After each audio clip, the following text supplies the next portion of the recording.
기도합니다. 아멘.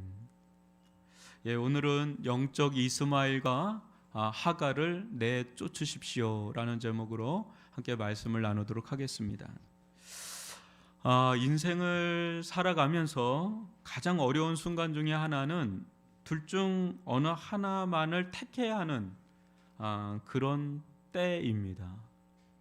여기서 말하는 선택은 단순히 하나는 취하고 하나는 취하지 않는 그런 정도의 수준이 아니라, 여러분 한번 저를 보시고 저에게 사과 두 개가 있다고 해보시고 여러분이 선택할 수 있는 것은 둘 중에 하나밖에 없다, 그렇게 할 때 여러분 어떻게 했어요? 이렇게 사과 둘 중에 하나밖에 선택할 게 없다 그러면 좀 아쉽긴 하죠. 두 개 다 갖고 싶은데.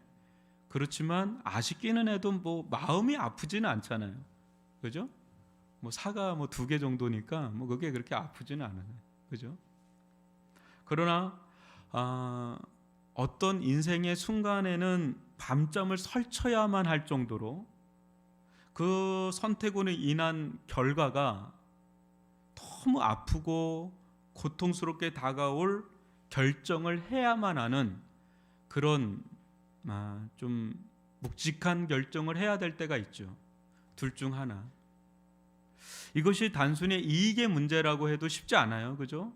이익의 문제만 해도 둘 중 하나를 선택한다는 게 쉽지 않은데, 만약에 이게 소중한 관계, 소중한 사람과의 관계와 관련이 된다면 이건 아주 어려운, 아주 힘겨운 결정이 될 수가 있습니다. 여러분, 우리 인생은 순간순간 결정을 하면서, 선택을 하면서 가야 되는 게 우리의 인생이지 않습니까? 지금까지 그렇게 살아왔고 또 앞으로도 여러분 그러실 겁니다.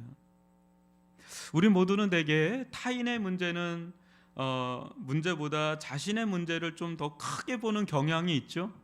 그러다 보니까 어떻습니까? 타인의 문제는 보다 객관적으로 보여요. 왜냐하면 내 문제가 아니니까. 그러니까 딱 객관적으로 보여요. 그러나 내 문제로 넘어오면 이게 굉장히 주관적이어져요. 그러니까 거기서 이제 헷갈리죠. 이때 우리는 생각보다 많은 걸 놓치는데 그 중에 하나가 감정이입의 문제입니다. 무슨 말이냐면, 여러분이 힘들 때 성경을 읽다 보면 어려운 지경에 놓여 있는 다윗이 나오기도 하고, 모세가 나오기도 하고, 요셉이 나오기도 하고, 또 십자가를 지신 예수님이 나오기도 하는데, 힘들 때 그 인물들의 이야기를 읽어도 위로가 안 돼요. 내가 더 힘든 것 같아. 심지어는 예수님보다 내가 더 힘든 것 같아. 그럴 때 있지 않나요? 전혀 없는 얼굴인데. 이때 한없이 자기로 오그라들잖아요. 자기의 문제의 늪에 한없이 빠져들어서 허우적거리는데 더 침체되고 더 침체되는, 아마 그런 경험을 한 적이 있을 겁니다. 그러나 타인의 문제에 감정이 이입되다 보면, 이 아브라함이 얼마나 힘든가, 또 이삭은 어떻고, 또 모세는 어떻고, 특별히 다윗은 어떤가, 막 그 사람의 문제에, 그 사람의 스토리에 막 빨려 들어가면 어느 순간인가 내 문제를 보다 객관적으로 바라볼 수 있는 힘이 생겨요. 그리고 내 문제에서 쉽게 나올 수 있는, 생각보다 쉽게 나올 수 있는 길을 발견하죠. 이게 길이구나.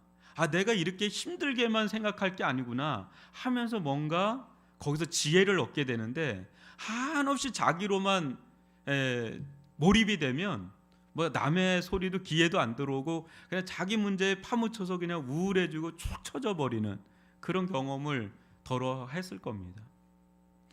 여러분, 한번 오늘 우리가 살펴볼 아브라함의 이야기에 우리의 이런 부분들을 한번 접목해 보면 어떨까 싶어요. 여러분, 오늘 살펴보는 아브라함의 이야기는 남의 이야기잖아요. 이거 별거 아니네, 이렇게 생각하면 오늘의 이야기는 우리들에게 별 소용이 없이 다가올 겁니다. 그러나 아브라함이 겪고 있는 문제에 감정이입이 깊이 돼서 들어가면 그 속에서 내 삶의 실마리를 얻게 돼요. 아브라함은 중대한 선택의 기로에 오늘 서 있게 되거든요. 근데 작은 문제가 아닙니다. 이 문제가 이제 살펴볼 건데, 하나님께서 이런 아브라함에게 찾아오셔서 어떻게 행하시는지, 또 아브라함은 이 부분에 대해서 어떻게 반응하는지를 살펴보면서 우리 인생의 방향을 찾을 수 있기를 주님의 이름으로 축복합니다. 여러분 8절로 9절을 한번 교독으로 읽어보지요. 아이가 자라매 젖을 떼고 이삭을 젖을 떼는 날에 아브라함이 큰 잔치를 베풀었더라. 사라가 본저 아브라함의 아들 애굽 여인 하갈의 아들이 이삭을 놀리는지라. 여러분 성경이 말하는 결혼 제도는 일부 일처제입니다. 물론 어떤 특정한 어떤 사회, 종교가 특정한 종교가 나라의 국교가 되어 있는 그런 나라들은 지금 일부 다처제인데도 있습니다. 그러나 한번 여러분 생각을 해보세요. 일부 다처제가 좋아요? 아니면 일부 일처제가 좋을까요? 여자분들만 얘기하는데, 여러분 왕들은 공식적으로 일부 다처가 허용된 사람이잖아요, 공식적으로. 근데 여러분 사극을 보거나 뭐 역사를 보면 일부 다처제인 왕들이 편합니까? 아니에요. 여러분 죄송합니다. 여자 한 명 데리고 사는 거 힘들어요? 안 힘들어요? 우리 남자분들 어떻습니까? 우리 조철기 주사님 어떻습니까? 죄송합니다. 제가 콕 찍어서 얘기해서 우리 인거 부분 거 아는데, 여러분 만만한 거 아니잖아요. 거기 또 자녀들이 나오잖아요. 일부 다처제가 나오면 그 여인네들끼리의 그 암투에 가까운 다툼, 거기 그 자녀들끼리 끼면 이거는 이거 못할 짓입니다. 일부 다처제는 웬만한 거 아니면 못할 일이에요. 아브라함의 가정의 문제도요, 여러분 이미 예견된 문제라는 것을 이 대목에서 볼 수가 있어요. 여러분이라면 아브라함의 상황이면 어떻게 하겠습니까? 이스마엘을 내쫓아야 되느냐, 아니면 같이 있어야 되느냐? 여러분 본초에 이삭이 죄송합니다. 제가 조금 삭갈렸는데요. 이삭이 이제 자라서 어느덧 젖을 뗄 날이 왔습니다. 당시 2-3살이면 젖을 뗀다고 그래요. 우리나라하고 조금 다른지 잘 모르겠어요. 젖을 뭐 늦게까지 하는 아기들도 있고 그러지만 우리나라로 치면 돌과 같은 날이다라고 생각하면 될 것 같아요. 이때가 되면 이제 기본적인 생존에는 이제 문제가 없다 이렇게 보았기 때문에 마을 잔치를 열어서 막 같이 다 같이 막 축하해주고 축복해주고 막 그런 흥겨운 그런 잔칫날입니다. 특히 100세가 돼서 얻은 아들 아니에요, 이삭이. 그러니까 아브라함과 사라의 기쁨이 뭐 어떠했을지는 여러분 짐작할 수 있을 겁니다. 여러분 오랫동안 불임이었다가 아이가 태어난 그 가정의 그 어르신들서부터 얼마나 좋아해요. 7년 만에 아이 가졌어요, 뭐 10년 만에 아이 가졌어요, 뭐 난리 나는 거죠. 근데 이게 100세예요, 100세. 이들은 당시 부유였기 때문에 성대한 연회를 베풀었고요. 이날은 평생 아마 아브람과 사라에 있어서는 이삭의 날이죠. 이삭이 웃음, 기쁨이란 뜻이잖아요. 가장 큰 기쁨의 날이 바로 이 날이 아니었을까 싶어요. 근데 이날, 이 기쁜 날 대형 사고가 터집니다. 무엇입니까? 이 대목을 여러분 잘 보시면 얼마나 기분이 상했는지, 이스마엘이라는 이름이 있는데 그 이름을 언급을 안 해요. 뭐라고 언급하냐면 애굽 여인 하갈의 아들, 그렇게 소개를 하면서 그가 이삭을 놀리는 사건이 발생합니다. 여러분, 이 사건이 뭐 그렇게 심각한 사건인가 그렇게 좀 보여지지 않아요? 뭐 애들 요즘에는 안 그래요. 요즘에는 남의 애들 함부로 만지면 안 됩니다. 길거리에서. 아이고 이렇게 잘 하면 안 돼요. 큰일 나요 요새는. 근데 뭐 얼마 전까지만 해도 애들이 자라다 보면 서로 놀리기도 하고 싸우면서 코피 터지고 머리 터지고 돌멩이 던지고 그렇게 막 했거든요. 옛날에 굉장히 위험한 장난을 많이 했어요. 그렇게 해도 뭐 그거 가지고 뭐라 그러는 게 없었어요. 선생님들한테는 얼마나 맞았는지 몰라. 그래도 뭐 그냥 그때는 그냥 막 넘어가고 했는데 지금은 인권 문제로 갈 만한 문제들 많았었어요. 근데 뭐 그렇게 하지 뭐 저렇게 극성맞게 자기 애를 저렇게 감싸고 도나 뭐 이렇게 생각할 수도 있지만 여러분, 이 문제는 결코 작은 문제가 아닙니다. 여기서 놀리는지라라는 히브리어는 메차하크라는 단어입니다. 메차하크. 근데 이 단어가, 이 말이 우리가 생각하는 수준의 가벼운 그 놀림 있죠? 그런 정도의 의미가 아닙니다. 지금으로 하면 왕따라고 보면 될 정도로 굉장히 고의적이고 또 악의적이고 그런 마음으로 멸시하고 조롱하고 심지어는 학대하는 그런 수준의 단어가 바로 메차크라는 단어, 그걸 쓰고 있는 거예요. 심지어는 이 단어는 성경에서 성적 학대까지 쓰는 단어예요. 굉장히 위험한 단어죠. 이삭을 이스마엘이 어떻게 놀렸는지는 우리는 몰라요. 자세히 안 나와 있죠. 그냥 놀리는지나 그 단어 하나만 있기 때문에. 그러나 한번 상상을 해보십시오. 이스마엘의 나이가 몇 살이죠? 86세에 났으니까 적어도 14살에 지금 2-3살 지났으니까 적어도 14살, 15에서 16, 17까지 갈 정도로. 그러니까 중2에서 고1까지의 나이. 그건 청소년 그런 기죠. 그죠? 근데 이삭은 반면에 어떻죠? 어린이집에 들어갈까 말까는 2-3살짜리. 완전 차이가 나죠. 근데 여기서 선을 넘는 수위로 놀린다. 이것은 가볍게 볼 문제가 아니라 아주 심각한 문제가 돼버리는 거죠.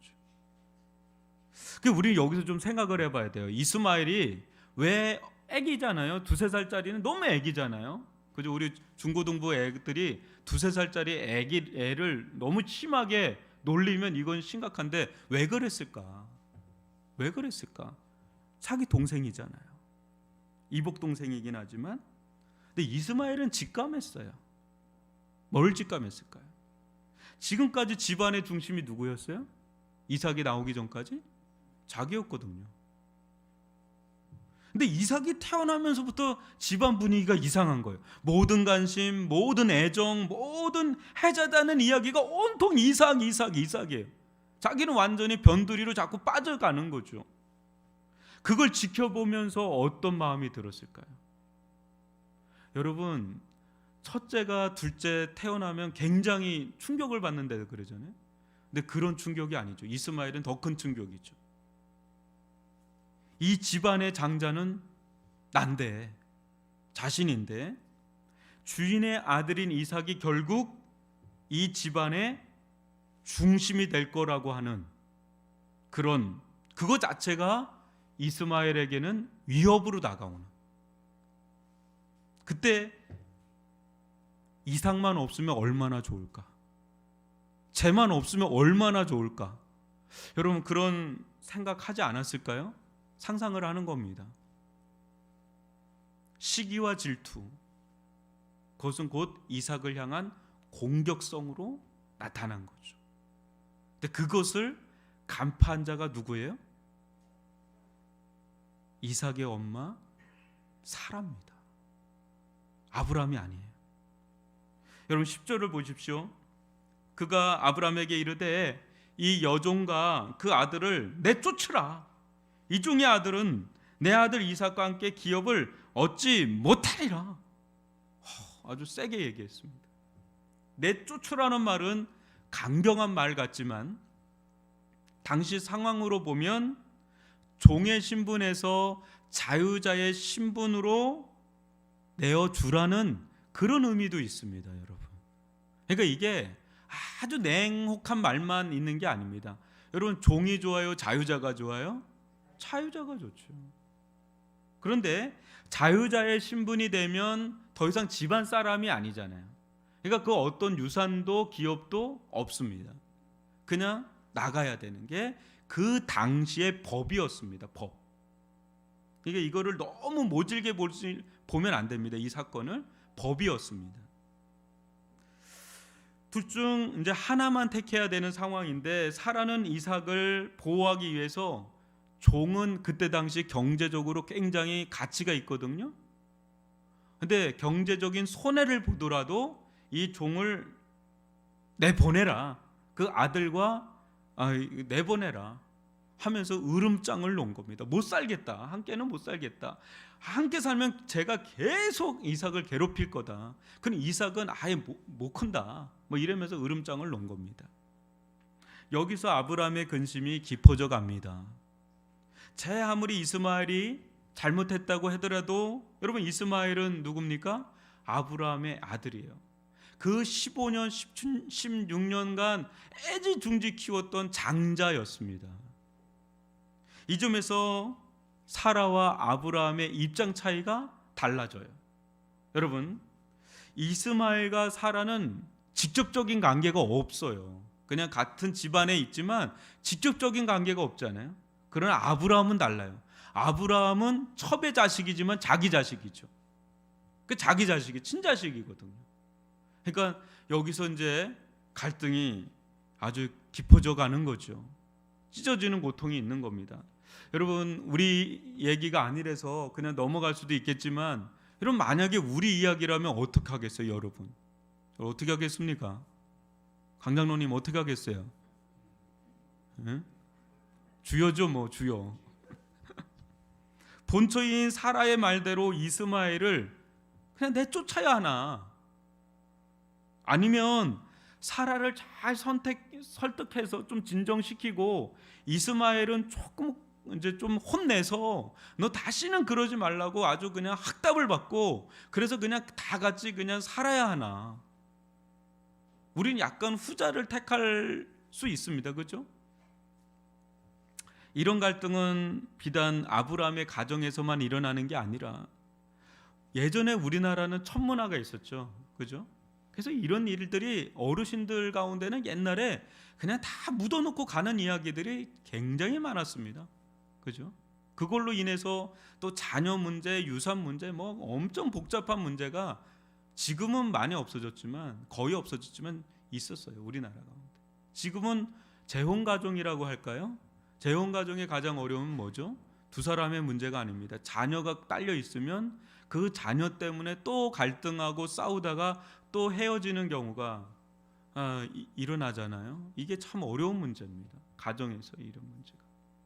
근심이 깊을 수밖에 없는 아브라함에게 하나님께서 해결사로 나타나셨습니다.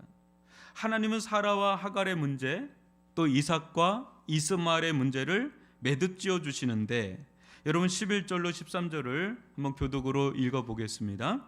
아브라함이 그의 아들로 말미암아 그 일이 매우 근심이 되었더니 하나님이 아브라함에게 이르시되 내 아이나 내 여종으로 말미암아 근심하지 말고 사라가 내게 이른 말을 다 들어라.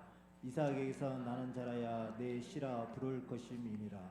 그러나 여종의 아들도 내 씨니 내가 그로 한 민족을 이루게 하리라 하신지라. 여러분, 사라 하갈의 문제, 또 이삭 이스마엘의 문제의 근원, 솔직히 누가 이 문제를 일으킨 거죠? 아브라함이라고요? 여러분이 기억하실지 모르겠지만 사라가 이 문제 이거 제안한 거 누굽니까? 처음에 아브라함 아닙니다. 사라죠. 사라가 이 하갈을 통해서 애 낳아라 이랬잖아요. 16장에. 그죠? 근데 그때 아브라함의 문제가 뭐예요? 그때 하나님의 말씀을 들어야 되는데 하나님의 말씀을 듣지 않고 누구의 말을 덥석 들어요? 사라의 말을 덥석 들어서 이 사단이 난 거잖아요. 아니에요? 그렇잖아요? 근데 지금에 와서 하나님은 뭐라고 말씀하세요? 솔루션, 그 해결할 수 있는 방법을 가르쳐 주는데 12절에 보니까 사라가 내게 이른 말을 다 들으라 그래요. 황당하죠. 사라 때문에 이렇게 됐는데 지금은 또 사라의 말을 다 들으라고 그러는 거예요. 근데 자세히 보면 그때와 지금의 상황이 다른 게 하나입니다. 뭐죠? 여러분 강의 안 보시는 분들은 다 답을 알고 있는데, 사라의 말을 하나님께서 허락하셨는가 허락하지 않았는가, 그 차이 하나예요. 그죠?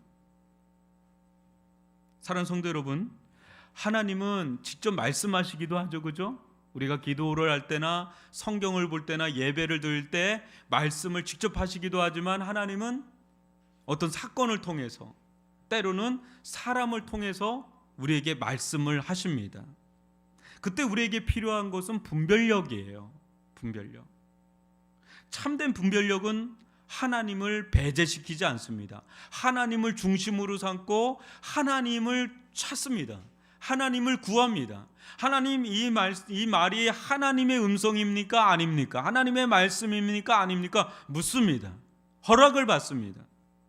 그때 하나님은 사람을 통해서도 우리에게 말씀을 주십니다. 모든 사람의 말이 하나님의 말씀은 그렇다고 아닙니다. 그러나 때때로 사람을 통해서 하나님은 우리에게 말씀을 주십니다. 그렇기 때문에 우리에게는 분별력이 필요한 거죠. 저 사람의 말이 하나님의 말인지 사단의 음성인지 세상의 말인지를 분별할 수 있는 분별력이 필요합니다. 지금 사라의 말은 하나님께서 하나도 버릴 것이 없이 다 들으라. 왜? 하나님의 말씀을 담고 있는, 하나님의 뜻을 담고 있는 말이기 때문에 다 들으라고 합니다. 여러분들이 요즘에 어떤 문제가 있는지 모르겠어요. 어떤 선택의 문제, 어떤 해결해야 될 문제가 있는지 모르겠어요. 사람들이 이런 조언 저런 조언을 막 할지 모르겠어요. 그 속에서 하나님의 음성인지 아닌지를 반드시 여러분 물어보시고 결정할 수 있기를 바랍니다. 좋다고 덥석 물면 사단 나는 경우가 있어요. 그렇다고 다 무시해버리면 안 됩니다. 하나님은 사람을 통해서도 우리에게 충분히 말씀하시는 분, 나귀를 통해서도 말씀하시는데 사람을 통해서 말씀하시지 않겠어요? 분별력이 필요한 겁니다. 근데 여기서 매우 중요한 말씀이 나옵니다. 12절에 보면 이삭에게서 나는 자라야 내 씨라 부를 것임이라. 이 말씀을 주시고 하갈과 이스마엘 내쫓으라 한 거거든요. 이 말씀 우리가 잘 봐야 됩니다. 여러분, 이 말씀 잘 보시면 이게 무슨 의미일까요? 이삭에게서 나는 자라야 내 씨라 부를 것임이라. 여러분, 이스마엘이나 이스마엘에게서 나는 자들은 아브라함 씨 아니에요? 그러면 이삭에게서 나는 자라야만 아브라함의 씨고 이스마엘이나 이스마엘에게서 나는 자는 아브라함 씨 아니에요? 여러분 13절과 18절 보면 이스마엘에게도 말씀하잖아요. 뭐라고 말씀하세요? 13절 보면 그러나 여종의 아들도 내 씨니 이렇게 말씀했잖아요. 그죠? 내가 그로 큰 한 민족을 이루게 하리라. 이스마엘도 씨라고 그랬단 말이에요. 또 18절을 보니까 일어나 아이를 일으켜 내 손을 붙들라. 그가 큰 민족을 이루게 하리라. 무슨 말이에요? 이스마엘이나 이스마엘의 자손도 아브라함의 씨라는 거예요. 그런데 12절에 보면 이삭에게서 나는 자라야 내 씨라 부를 거다. 그렇기 때문에 하갈과 이스마엘을 매정하지만 내쫓으라 하는 거예요. 그 우리는 헷갈리죠. 이게 씨가 누구야? 이게 이스마엘은 씨가 아니라는 거야, 씨라는 거야. 이삭이야 뭐 씨인 거는 우리가 알겠는데 이스마엘은 씨라는 거야, 아니라는 거야. 누가 씨라는 거야? 막 이렇게 막 헷갈리는 장면이 우리가 보는 이 장면이에요. 여러분, 여기 나오는 씨에는, 자손에는 두 가지 의미가 있는 겁니다. 하나는 육체적인 씨의 의미가 있습니다. 그런 점에서 본다면, 육체적인 씨로 본다면 여러분 이삭과 이스마엘은 다 누구의 씨예요? 아브라함의 씨가 맞습니다. 그죠?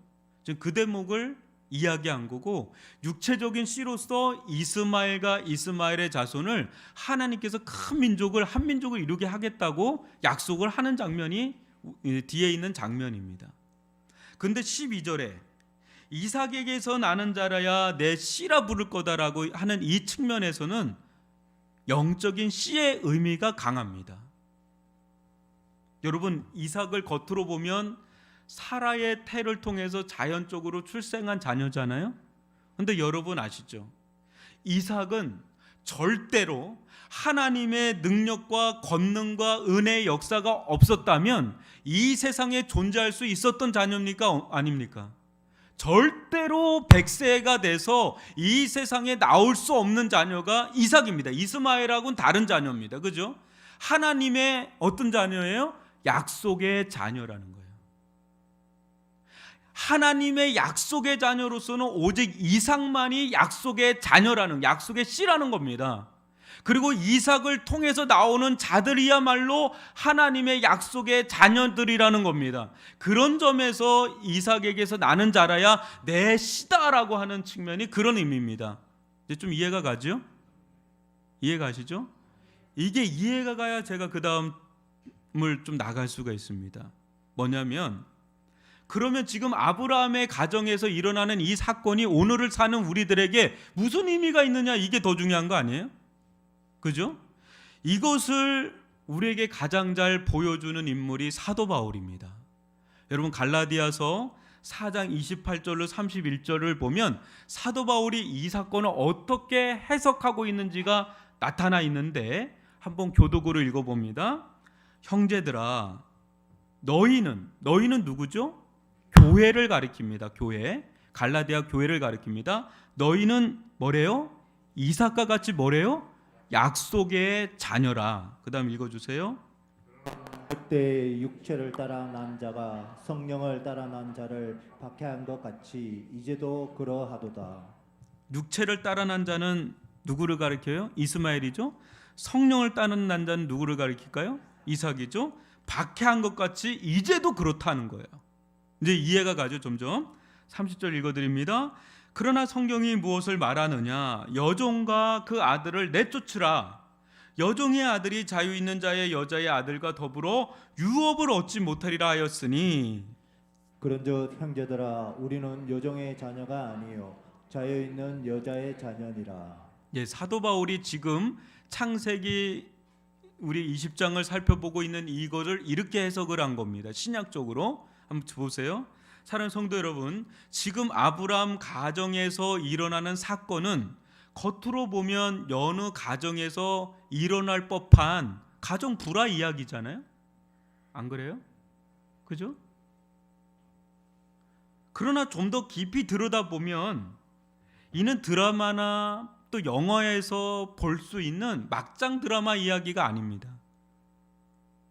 그냥 그 정도 이야기가 아니에요. 그 정도 이야기를 담고 있는 게 아니라, 이는 한 가정 안에 어떻게 하나님의 나라가 전개되고 진행되고 있는지를 보여주는 그림이에요. 그림.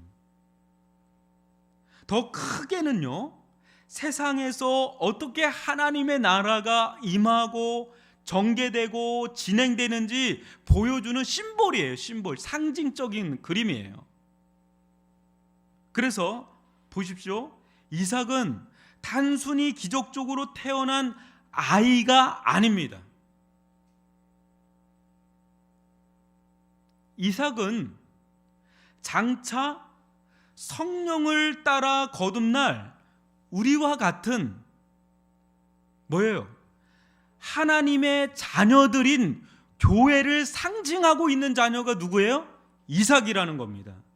아멘이십니까? 반면에 이스라엘은 본의 아니게 사고쳐서 태어난 그런 아이가 아닙니다. 단순히 뭐예요? 그는 육체를 따라 태어나 제 가운데 멸망할 자들, 곧 뭐예요? 세상을 상징한다고 볼 수가 있는 겁니다. 이 그림이, 이 가정에서 일어나는 이게 그런 그림이에요. 이 상황을 좀 더 영적으로 들어가서 학대해서 살펴보면 이렇습니다. 아브라함의 이야기는 내내 어떤 이야기죠? 씨에 대한 이야기입니다. 그러나 여러분, 출애굽기와 여호수아 이야기는 내내 무슨 이야기죠? 땅에 대한 이야기입니다. 그죠? 근데 씨에 대한 이야기를 우리가 다루고 있는 겁니다. 씨. 여러분, 불임 가정들에게 아브라함의 이야기를 들려주면 너무나 소망이 되는 이야기예요. 25년입니다. 25년이 아닙니다. 100년입니다. 100년. 그죠? 5년 만에 우리 아이 낳았어요. 목사님 7년 만에 우리 아이 낳았어요. 10년 만에 아이 낳았어요. 이런 가정들에게 이 아브라함의 이야기는 너무너무 소망이 되는 이야기입니다. 그러나 단순히 거기에 머무는 이야기가 아니다라는 거예요. 하나님의 기적 같은 역사로 육체적인 불임이었던 자가 가임이 되는 기적 사건만을 가리키는 게 아니라 이 사건은 뭐를 보여주는 거냐면 육체의 불임, 육체의 가임을 통해서 뭘 보여주냐면 영적으로 불임이었던 우리들이 하나님의 생명을 잉태하는, 하나님의 생명을 가지게 되는 영적 가임, 뭐예요? 놀라운 구원의 사건을 보여주는 그림이라는 거예요. 이 가정 이야기가. 아멘이십니까? 여기까지 들어가야 아브라함의 이야기가 풀어지는 거예요. 영적으로. 단순히 가정의 불화 문제, 단순히 어떤 불임의 문제를 해결해주는 그런 게 아니라 이건 하나님의 나라 이야기고 구원에 대한 이야기다라는 거죠. 그러니까 신약의 아브라함 이야기가 계속해서 일어나는 겁니다.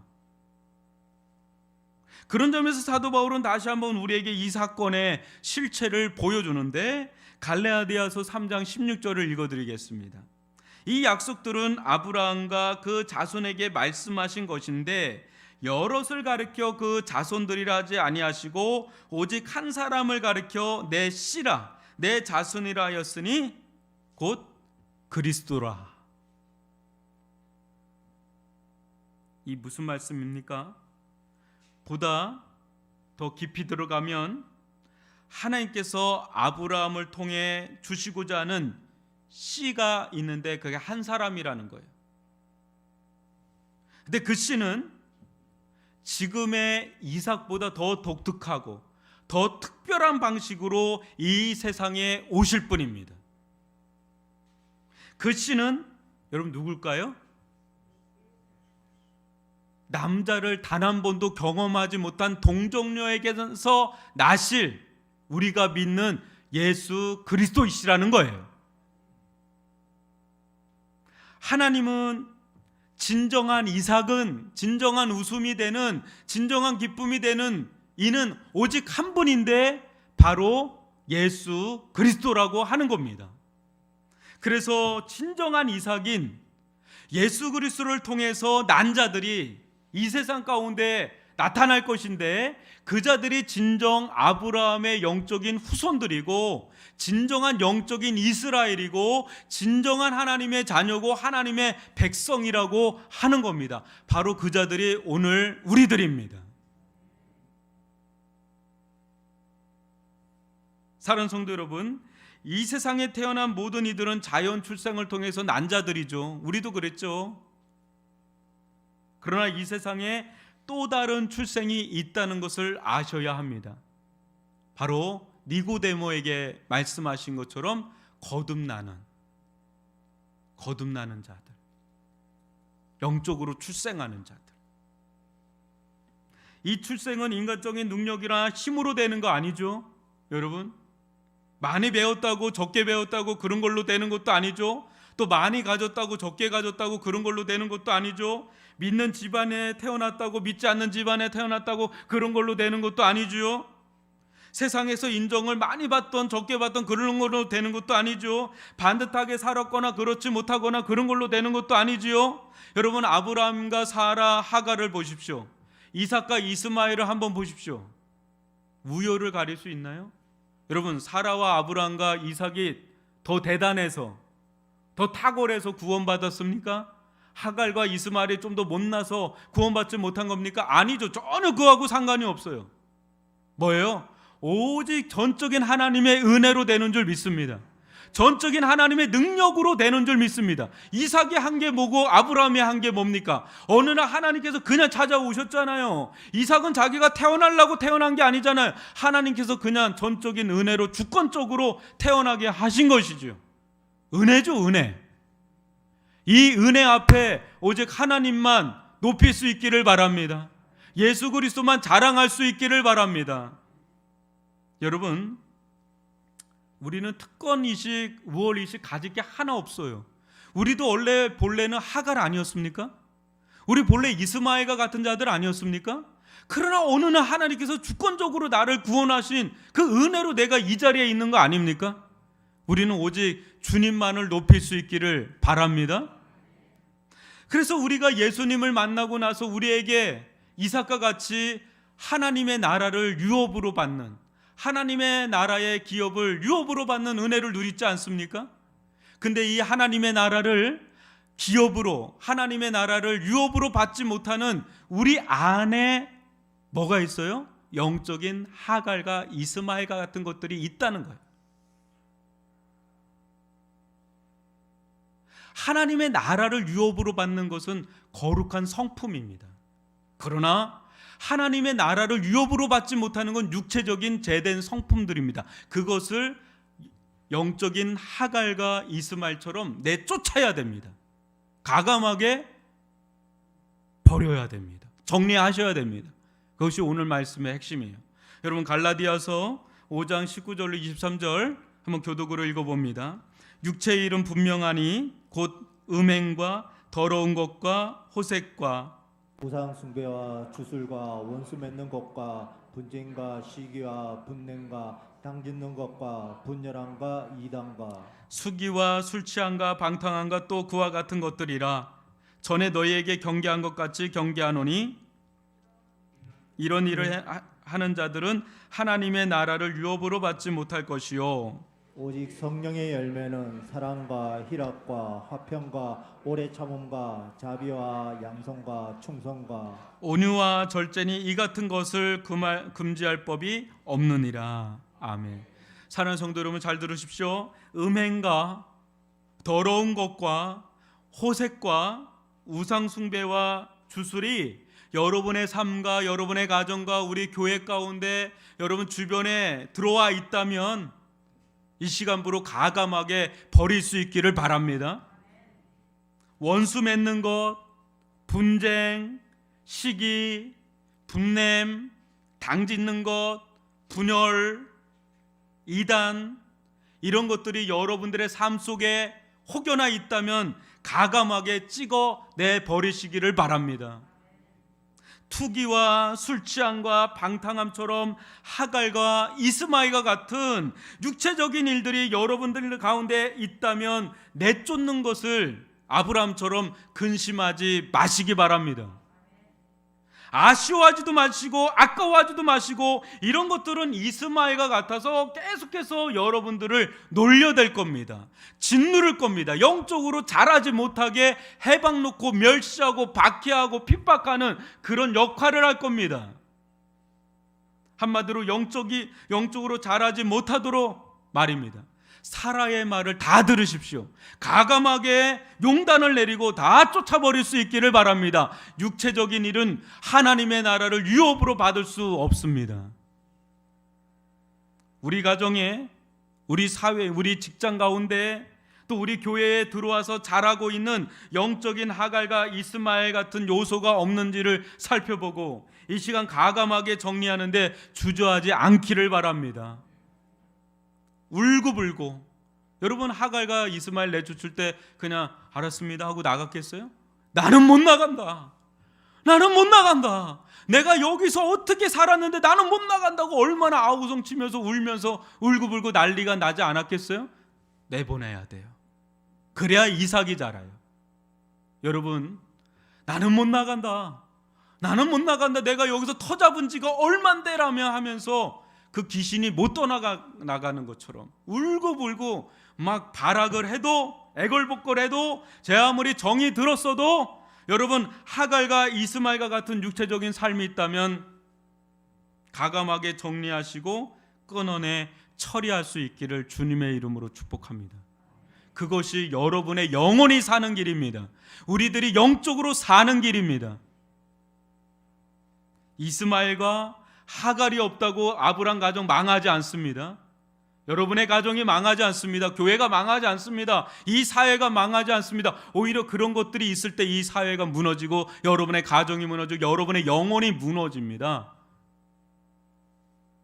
오직 여러분 믿음으로 아브람과 사라와 이삭을 통해서 믿음으로 사는 자들을 통해서 하나님 더 강력하게 역사에 가실 줄 믿습니다. 하나님의 일이 일어날 줄 믿습니다. 그렇기 때문에 두려워하지 마시고 근심하지 마시고 오직 믿음으로 살지 못하게 하는 것들은 과감하게 끊어내버리고 오직 믿음으로 사는 저와 여러분이 될 수 있기를 주님의 이름으로 축원합니다. 그때 하나님의 나라는 계속해서 우리들의 삶 속에 일어나게 될 줄 믿습니다.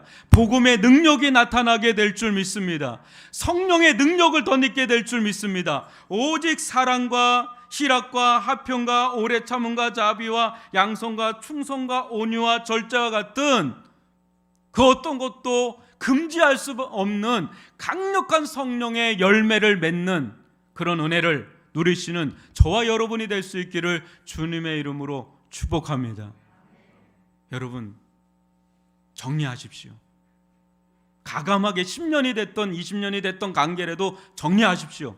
믿음의 관계로 성령 안에서 사시기를 바랍니다. 그것이 사는 길입니다. 그것이 사는 길입니다.